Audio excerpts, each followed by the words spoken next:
Hey everyone, you're live with Nisi. I am your host, Opal Bailey, and I have with me today Sammy Jackson. I'm gonna tell you what, y'all are in for an awesome treat. I can't even wait. So Sammy, you know what? Just show us what you can do.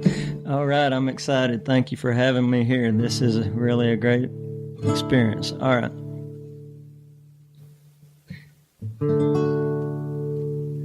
All right.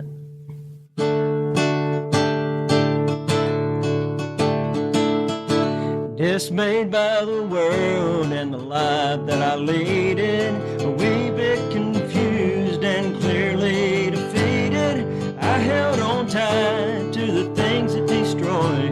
Oh, Satan was laughing when he stole my joy. I cried out by day and I cried out by night. The chains just got tighter with no end in sight, till I made up my mind I'd make Jesus mine and nail it on down. You gotta nail it on down to the old rugged cross. I've never been sorry for the things that I've lost. Hammer in hand, I drove it right in where his life was ended, mine just began. You gotta nail it on down, oh praise his sweet name. He broke my bonds, my shackles and chains, right through his hands with an old clanking sound. You gotta nail it on down. When your whole world has fallen apart and all hell breaks loose in the midst of your heart, just like old Job, you've gotta hold on. The things that don't kill you, they make you strong. Don't give up the call, don't give up the fight.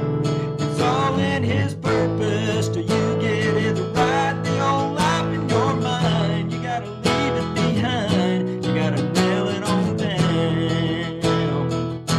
You gotta nail it on down to the old rugged cross. I've never been sorry for the things that I've lost.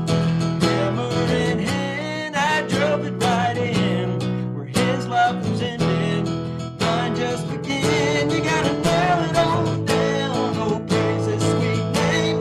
He broke my bonds, my shackles and chains, right through his hands with an old clanking sound. You gotta nail it on down. Yeah, you gotta nail it on down to the old rugged cross. I've never been sorry for the things that I've lost. Hammer in hand, I drove it right in where his life was ended, mine just began. You gotta nail it on down, oh praise his sweet name. He broke my bonds, my shackles and chains, right through his hands with an old clanking sound. You gotta nail it on down. Yeah, right through his hands with an old clanking sound. You gotta nail it on down. Man, Sammy, that is awesome. Thank you very much. So how did you come about that song? Well, that song I wrote at a very bad place in my life, and it gave me inspiration. And I had in the back of my mind thinking I won't always be in this situation, and maybe that song will give other people inspiration as well.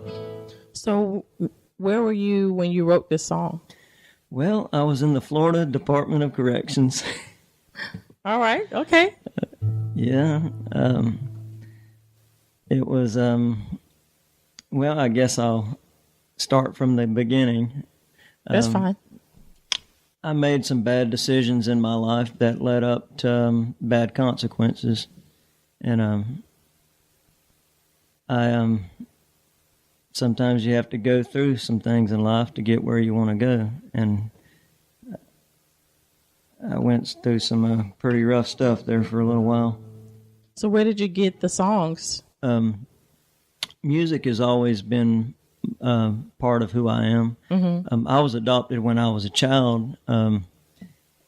My adopted parents was a preacher's family. My dad was a Pentecostal preacher. So I grew up around music as a child. it's been a cross between churches and bars pretty much my whole life. Yeah, yeah. On and off. Yes, that's a very similar, recognizable story in the music business. So what inspired you now to come out a little bit more in your music? Well, I feel like I don't have any time for any more wasted years. I spent a lot of time spinning around in circles, and you only get one life, and either you get with a program or you get left behind, and I don't want to be left behind anymore. Yeah. I've while I was in prison, I wrote approximately 100 songs, give or take. Some I'm still working on, but I feel that's my life's purpose, is to get these songs out here. I feel I've been giving a new purpose, if you will, and to me now it's more important than ever to try to get these songs out there. Do you write songs for you or for other people, or? I think for both. Why is that? It's like, when you hear a preacher preaching a message, a lot of times the preacher will say, well, I'm preaching to myself first, then to everybody else. And my songwriting is similar. So when you were writing the songs in prison, what were you going through when you was formulating it all, and that you were behind bars, you wasn't free? Depression. I guess depression, man. You're bummed out. You're locked up. So was it kind of like you were writing because you wasn't free, but your songs kind of made you free? You hit the nail on the head with that. Okay. Really, that's your escape. I was in prison because of a choice that I made. Did you want me to get into that right now, or you can share?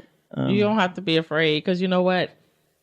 Every one of us start and made choices, good or bad or ugly, whatever the case may be. Sometimes ugly, right? And you know what? And our choices do make us better, and it is to help others. So not only through your songs that is helping others, just by you sharing is helping someone who's listening. So go for it, man. Well, when I was a young man, I got involved in a marriage that was a very turbulent, I'll maybe even use the word toxic relationship. It was one of them deals where I guess I was a glutton for punishment. Sometimes we are. Maybe she was too. I don't know. But either way, it was a rocky situation, and that was a direct factor in what led up to me coming to prison. The infidelity, the fighting, the arguing. It was chaos. That's the only word I know to describe it. And this went on for years, and I actually went to prison for aggravated battery, was the charge that sent me to prison. My ex-wife was seeing a guy while we was married. I obviously didn't approve of that. And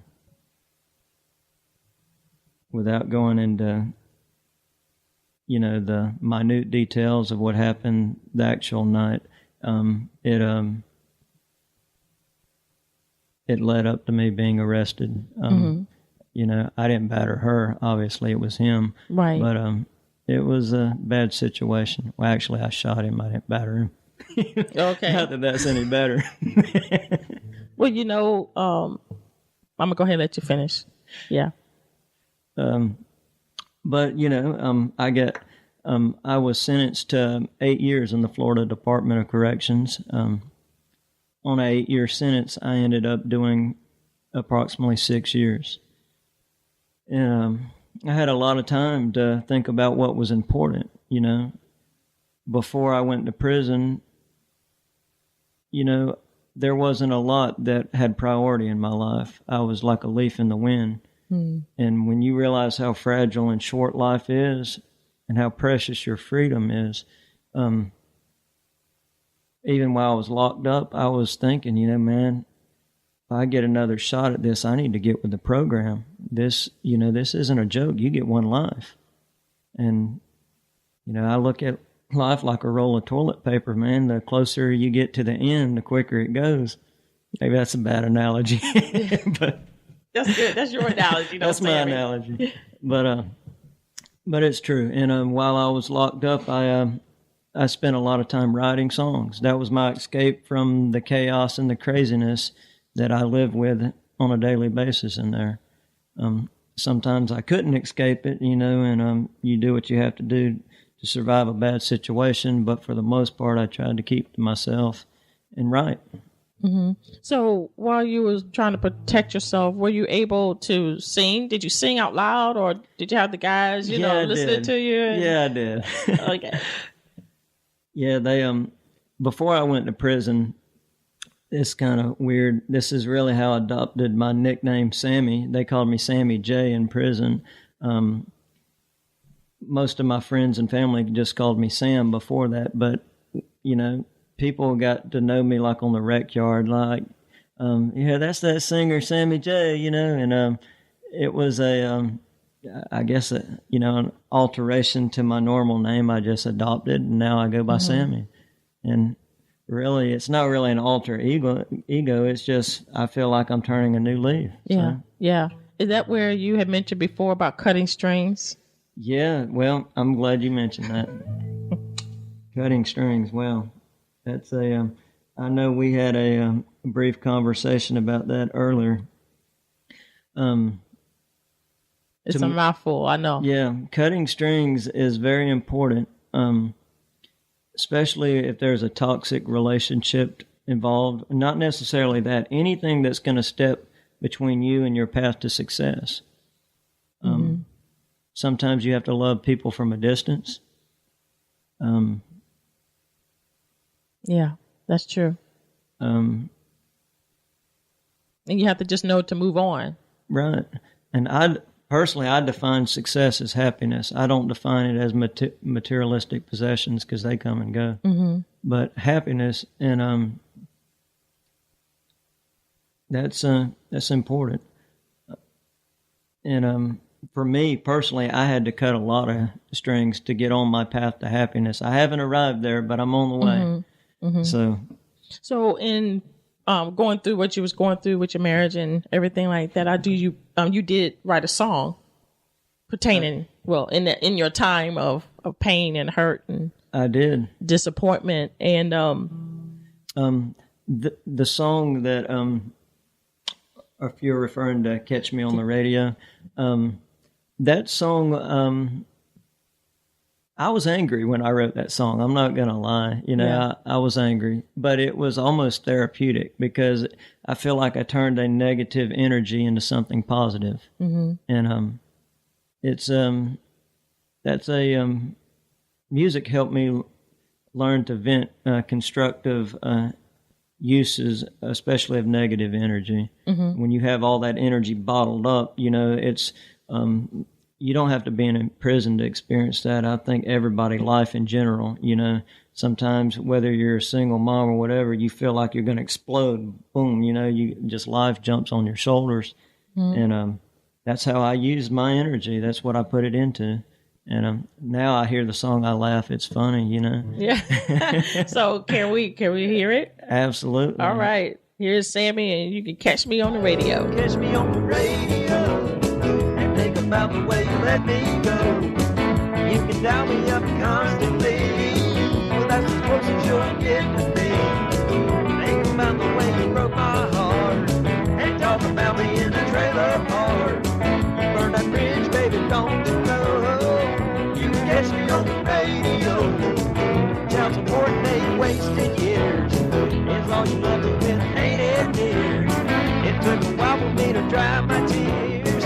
Your kind of loving it ain't welcome here.